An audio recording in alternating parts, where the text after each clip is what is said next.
Well, hello out there. I have this author that has inspired me to make my short story, The Teeth of Blackwater Bayou, which is included in Linda Sparks' Wolves of Eladora anthology, available for people out there that maybe are visually impaired or for people that just don't really like to read, but they do like to listen to audiobooks. So I thought, you know what? This should be the best way to get it out there and make it available so that other people can enjoy it. And it will be free. And I only ask that if you do enjoy it, please let me know. I would really love to hear about why you enjoy it. If you hate it, if it just makes your teeth grit together and you want to cry yourself to sleep, then let me know about that too, because I don't mind constructive criticism and trying to make things better. Just don't be mean for being mean's sake. That's not really cool. The Teeth of Blackwater Bayou by Jeanette Huffman. Part 1. The plantation breathes. The house was built to be seen. White columns stood like teeth against the horizon, polished and proud, rising above the low, wet land as if daring the swamp to come closer. The floors gleamed. The windows reflected sky instead of shadow. From a distance, it looked untouched by rot, but the closer you got, the more you could smell it. Not decay, not exactly. Something older, something buried. The land beneath Blackwater Plantation never truly dried. Even in summer heat, the soil stayed damp, thick with the memory of water. Roots pushed upward instead of down, twisting along the surface like veins. The trees leaned in strange directions, as if they had once tried to grow away from something and failed. Men worked that land until their hands split open, until their backs bent, until their voices were swallowed. And the man who owned it believed it was all his. He woke before dawn every morning, not from discipline, but from hunger, not for food, for control. He would stand at the edge of the porch with a cup of coffee untouched in his hand, watching the fields the way a predator watches movement in tall grass. He did not see people.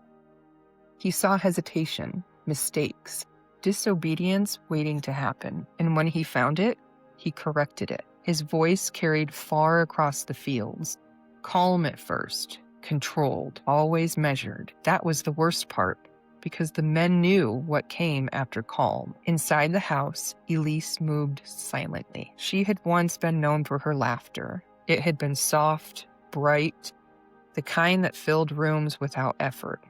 Now it no longer existed. She dressed in the mornings without looking at herself. She brushed her hair slowly, methodically, watching her own reflection as if it belonged to someone else. Her eyes never lingered. Her hands never trembled. She had learned how to become still.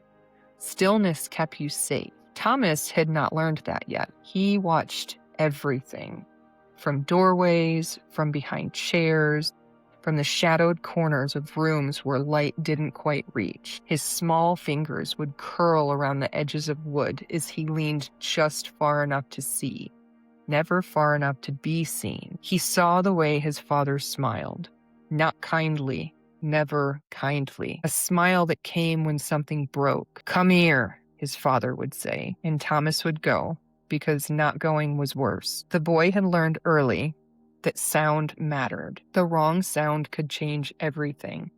A dropped spoon, a footstep too fast, a breath taken too sharply. So he practiced silence, even when he wanted to cry, especially then.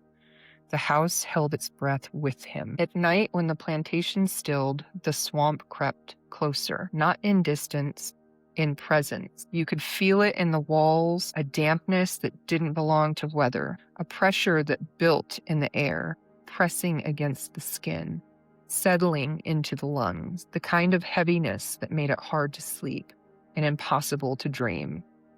Elise lay awake most nights, not moving, not thinking, just listening. Sometimes she thought she heard something beneath the floor, not rats, not water, something slower, something that moved with intention. She never mentioned it because mentioning things made them real, and reality in that house was already too much. The first time the woman appeared, no one noticed her arrival. There was no sound of footsteps, no creak of the gate, no shift in the air. She simply stood there at the edge of the property, where the cut grass gave way to swamp water and tangled roots, watching. Her dress was dark and simple, the fabric hanging loose but unmoving, as if the wind had chosen not to touch her. Her head was wrapped, her face calm, but not empty. Focused, like someone listening to something no one else could hear. One of the men working the outer field saw her first.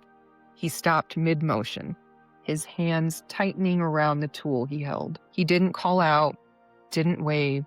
He just stared, because something about her felt wrong. Not dangerous, certain. She stood there all afternoon, not shifting, not stepping forward, just present. And the longer she stood, the quieter the land became. By evening, even the insects had stopped. The man noticed. Of course he did. Nothing entered his land without his permission. He stepped off the porch with that same calm expression he wore when he intended to remind the world of its place. His boots sank slightly into the soft earth as he walked toward her, but he didn't slow, didn't hesitate. "You're on my land," he said. His voice carried. It always did. The woman didn't react, not immediately. She tilted her head just slightly, as if something beneath his words had caught her attention. "Your land," she repeated. Her voice was quiet, but it did not need to carry. It reached him anyway. "It remembers you." He let out a short laugh, sharp, dismissive. "It remembers what I tell it to remember." That was when she looked at him fully. And for the first time in years, something inside him hesitated, just for a second. Her eyes did not challenge him. They did not fear him.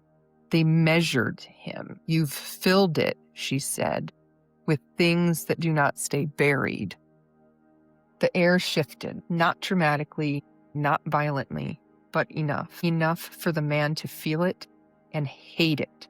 "Get off my property." She didn't move. "You don't understand," she said. And that was what broke his restraint. His hand came fast, cracking across her face with a force meant to end the conversation. But she did not fall. The sound echoed, but she did not move. Not backward, not downward. She turned her head back towards him slowly, too slowly. And when she looked at him again, her expression had not changed, but the air had. "You think pain belongs to others," she said. The swamp went silent. "You think it ends where your hands stop." His throat tightened. He didn't understand why. "You think you are a man." The words didn't rise. They sank deep into the ground beneath them. And something answered. He stepped back just slightly. The first step he had taken backwards in years. "What are you?" he demanded. She didn't smile. "I'm not what you should be afraid of." The trees creaked, not from the wind, from weight. "Let the land decide what you are." She turned then, just turned, and walked into the swamp. The water did not ripple around her feet. The roots did not catch her. The darkness did not swallow her. She simply was no longer there. The man stood alone.